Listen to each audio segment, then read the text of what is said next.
At apat na dapat mong gawin para ikaw ay gumaling. At ang unang-una, according to 2 Chronicles chapter 7 verse 14, ngunit sa sandaling ito ng aking bayan ay magpakumbaba. Unang-una mga kapatid, magpakumbaba. Ang hirap sa atin, may sakit na, ang taas pa ng pride. Marami kami na-encounter na ganyan. Na pupuntahan namin, ipagpe-pray namin, ayaw pa magpa-pray. Ayaw pang tanggapin ng Diyos. May sakit na't lahat. Kaya unang-una mga kapatid, kung gusto mong gumaling, magpakababa ka. Magpakumbaba sa harapan ng Panginoon. Pangalawa, panalangin. Sa Santiago chapter 5, may nabanggit po doon mga kapatid. Hallelujah, na kung merong sakit ang sino man sa inyo, ipatawag niya ang mga matatanda sa iglesia at siya'y papahiran ng langis at ipapanalangin.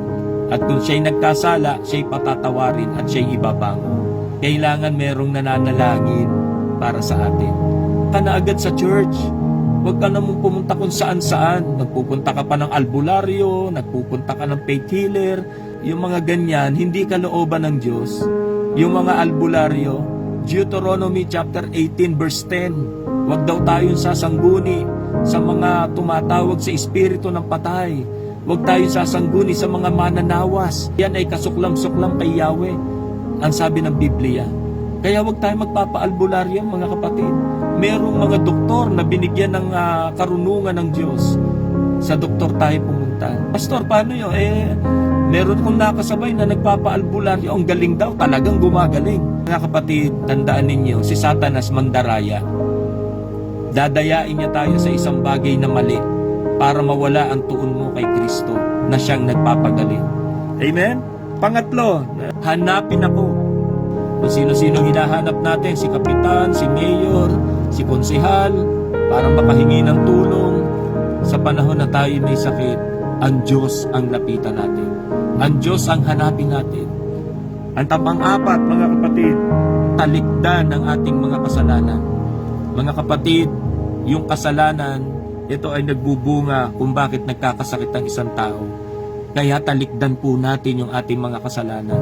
Iwanan ng kasalanan, talikuran ng kasalanan, at buong pagpapakumbaba na lumapit sa Panginoon. Sa gayon, ang sabi ng Biblia, diringgin ko sila, patatawarin tayo ng Panginoon, at ibabalik sa kanilang lupain ang katiwasayan at kasaganaan. Sa English, and I will heal their land. Pagagalingin ng Panginoon ang ating bayan. At tayo ay bayan ng Panginoon.